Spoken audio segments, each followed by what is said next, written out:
Hey everyone. Hey. Let's talk worms. Yeah, we have worms. We do. Not Not inside of us, but in the garden. that was not necessary at all. I was flashed into Lion King. I You went immediately was somewhere like else, but medical. that's okay. That's Yeah. okay. You all know, if you've been watching, that we do have jumping worms in our garden. Yep. And since then, we have done a ton of research. Yeah. And I have learned, I was scared to death. I think that was apparent on 2 of our videos that we put out. Yeah. I am no longer terrified because I'm more educated now. I will tell you, lots of videos out there. We appreciate you all for linking us to those videos. Mm-hmm. And they scared us to death. Well, yeah, some of them, and then I mean, we've seen all kinds of stuff. Yeah, but Like some just were, they were awful. flipping out and Yeah. everything. And it's not anything to flip out over. Are they good for your garden? No. No, they're not. Are you going to ever be able to eradicate them? No, Not completely. probably not. Have they been here for a long time? We have discovered. Yes. Yes, They have. They have. A lot longer than, because I went and We're discovering them everywhere. I went up into the woods. Yeah. And like got rocks and stuff just to see, and they're like yards away from our house. That said, we have had some write in on some containers. We did find we those. did have that. It was in a video. We have let that company know, so they are aware. Those did not come from our garden. They did come from there. So that's exacerbating an already existing problem. Yep. But we have had them. They've been here since the 1800s in this country, not here in our garden. They've been in this yard. We weren't here since in the 1800s. 1800s. I know, our ancestors let us know. I'm looking fresh for 150, 200 years old. Yeah, I look great. Thank you, Botox. I have to send my injector a call or card. But anyway, yes, some have ridden in, and that has exacerbated the problem in certain areas. We did talk about finding a solution to eradicate them. We have found a way to kill them. It will not eradicate them. It will kill them. Yeah. We are in the wrong time of year to do that now, and we did not realize that. These worms are seasonal. Yeah. They will die at 32 degrees. Yeah. And our winters get way colder than 32 degrees here. We're in zone 7A, right? 7A. Yeah. I, for some reason, keep saying 7B. We're technically a 6. Yeah. So they say 7A. We're a 6. Yeah, we're in 7A. We're in the mountains. In the mountains. So we get a little bit lower. Yeah. So I'd say zone 6 technically. Yeah. But they will die at 32 degrees. So it doesn't even have to be a hard freeze. Yeah. 32 degrees, they're going to die. So that's most of the country. Yeah. So they are seasonal. So the worms, the adult worms, will die this year. They'll be gone after the season. We're heading into October. They're going to be gone in another 2 months. Yeah.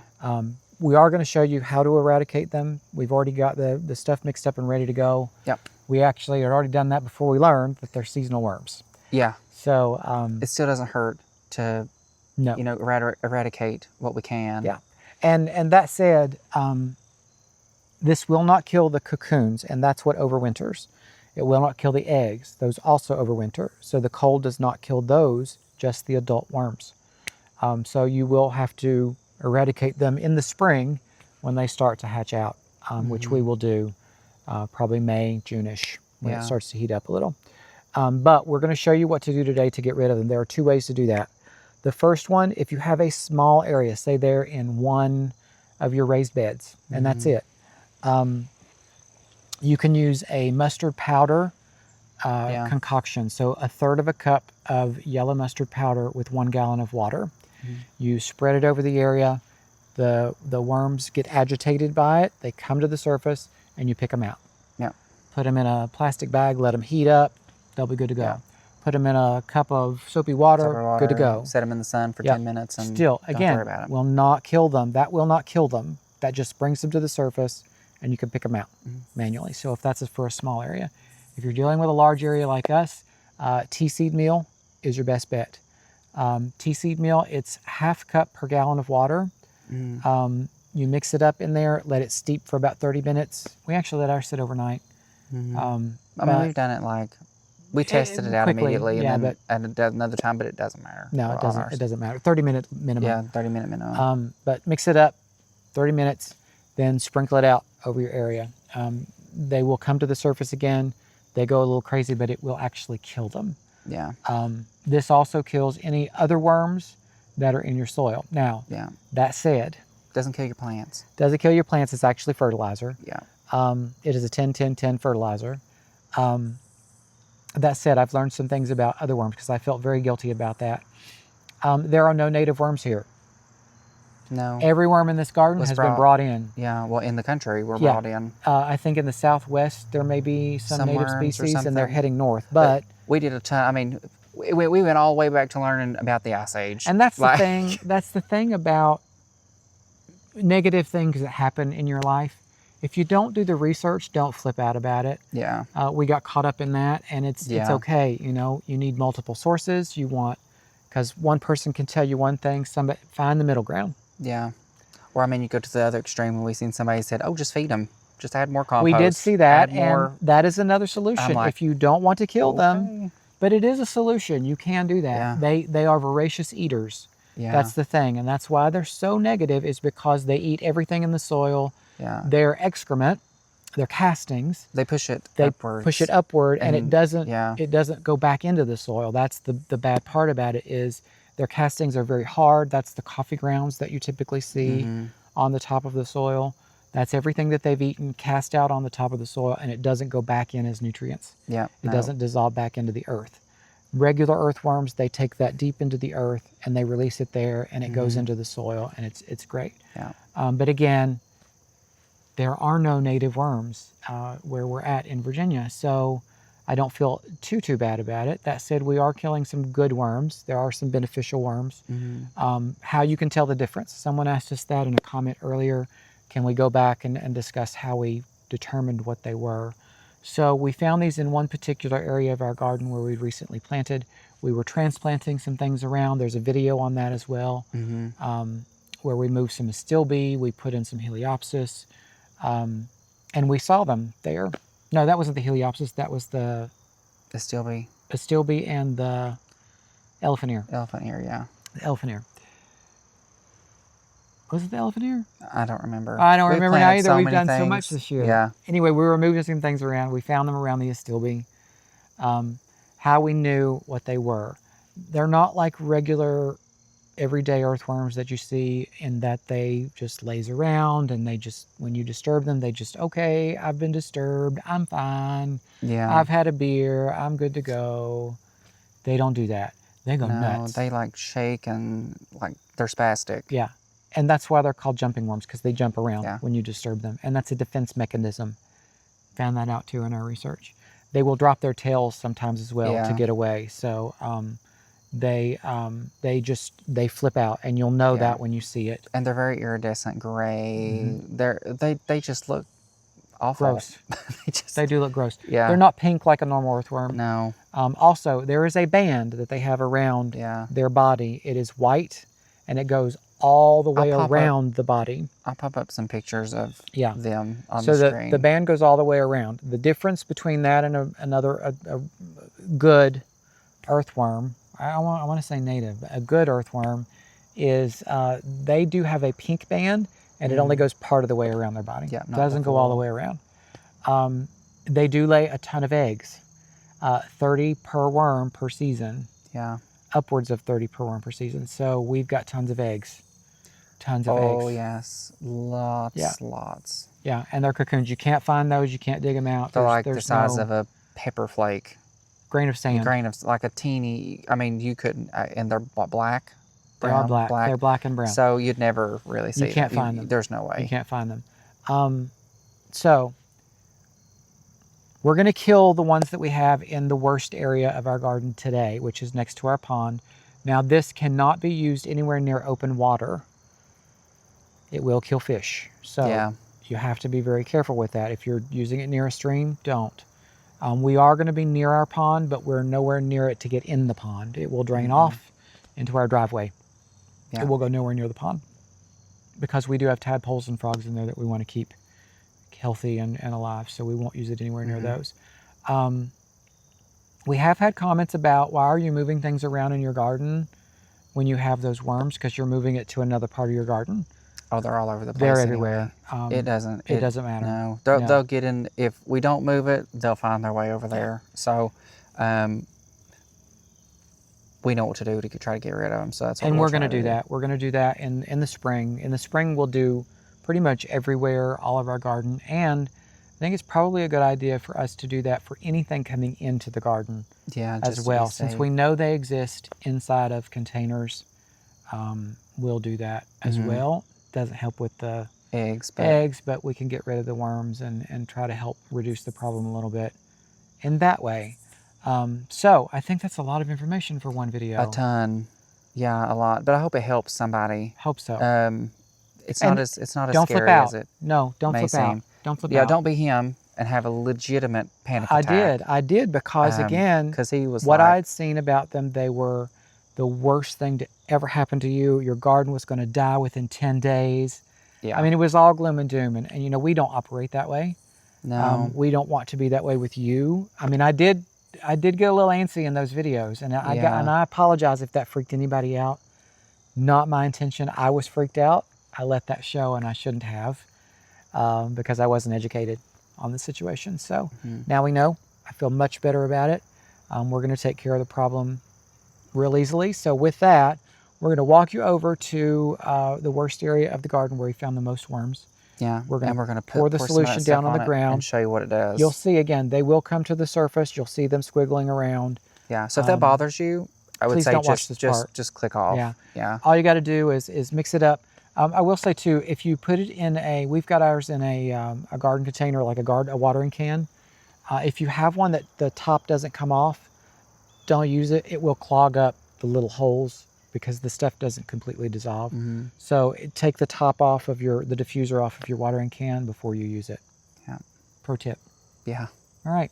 Here we Let's go. go do it. Okay, so this is really the battleground. This is where we first found them. You can see our Steelby here, here, our Tuscan Golds, our Agapanthus. What is that? Anise hyssop. Anise hyssop. And all that here. So we're going to put it here. And we're not going to do the whole area. We're just going to show you kind of what happens.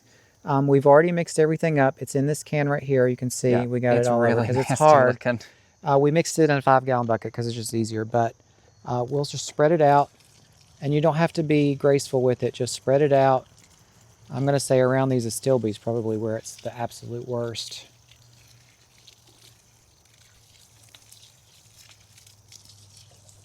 And again, it's a fertilizer. It's not going to hurt your plants at all.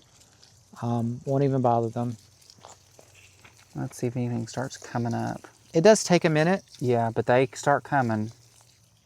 And this is what that does. It brings, see, there's one like spazzing out over under here. And that's what they do. They will flip out. That's the jumping worms. See there's how another there. That's not what a normal worm does. No. But that's how you can tell. One of the things is you can tell. Yeah. There are little babies all through here. I mean, they're everywhere, right in this area. Yeah. Not so much around the Astilbes right now. They've like migrated up. Well, the Astilbes were originally here. Well, they were up there. So that makes sense. So I do think one infected plant really did us in. And another one over here. And again, you don't have to do anything with them from here. No. They will die. It will do its thing. And I know that's very gross, but yeah, that's it is what it is. Yeah. There, you see the white band on this one? These are some big ones. And how they jump. See, that's not normal. Ew. And this one's got the white band on it too. It's going all over the place. Yeah. They don't like that stuff. It, I guess, burns them. I mean, it kills them, so I wouldn't like it either. They're all over up here now. Yeah, they're all out now. You just give it like a few minutes, and then they just come out in droves. You're getting a little time now. They're everywhere. They're all over here. Yeah, they're just crawling. They're just crawling all over the place now. But again, back to what I was saying. I had to put a glove on. I'm not touching these things. This is, oh, that one's still going crazy. Yeah, I thought it had settled down. But it does, see how the white band goes all the way around its body? That's what you're looking for. All the way around. That's a jumping worm. And again, they just go nuts when you touch them. That's not normal. For worms. We've got, look at all these little babies too. Oh, that one really flipped They out. just go, you can't really see them because those are the ones that really, yeah, there it goes. And that's difficult if you're going to pick them out of the ground. I mean, we've got some really big ones too. If you're going to pick them out of the ground, those little tiny ones, I mean, that's hard to do. So this is probably your best solution, even though I know a lot of people are like, don't kill them, don't kill the worms. You know what? I don't want these worms. I don't want them here. I don't want them in my garden. They are not welcome. Again, they're not 100% detrimental. Like the one video said, if you feed them, they'll be fine. And that means putting lots of compost on and putting lots of fertilizer on. And we do those things, but we do that for our plants. Not for the worms. Not for the worms. And I don't want to perpetuate their existence with the detriment of my plants. I want my plants to get that nutrients. I want my plants to get what we're putting into the soil for them. So we're going to eradicate these in the spring. We'll take you along for that as well. But for now, I think that's enough. I think that's enough with the worms. Yeah, enough of the gross stuff. All right. All right, so that job is done. Not a pretty one. Nobody wants to have to deal with this. Least of all, I don't like to kill things, even bugs and pests. I don't like to do it. See, I'm opposite. He is, but you know, I guess it's just, I don't know. I always find nature finds a way. We've got praying mantis this year that take care of our eels. We've got ladybugs that take care of our aphids. There are lots of natural ways to do that. There is no natural way to take care of these other than the temperature. No, yeah, the temperature. That's going to take care of them soon. Yeah. But only for the winter months, and that doesn't help us. Yeah. So sometimes you just have to eradicate. Intervene. So that's what we're going to do. We're going to take care of this in the spring. The tea seed meal, I have difficulty with that term, tea seed meal. We will link that in the description down below. We bought a 25-pound bag, and that should do probably our entire garden, we believe, in the spring. We're going to put that away. But yeah, we're learning to deal with this. Again, apologies if I freaked anybody out or scared you, or if you've got them and you're freaked out. Don't be freaked out. It's okay. It's okay. We'll figure out a way to take care of this, and you know, I think we've done that. We're educated now. I feel much better about things, and we'll take care of it. Right? Yep. Yeah. Our garden is getting bigger. We're dealing with more and more different types of animals and pests and things, and you know, that's part of gardening. Yeah, part of gardening. It's all learning experience at the end of the day. Yeah, yeah, and there's always a way. Nature usually does it for you, and we try to encourage that. So that's always our first option. But anyway, let us know if you're dealing with these yourself. If you need any support through this, please message us. Let us know what's going on. Email us. We're happy to talk you through it because, you know, we're new at this, but I feel like we've got a good handle on it so far. And we hope this video has been helpful. As always, if you found this informative, like, comment, and subscribe. We really appreciate you, and we will see you next time. Bye.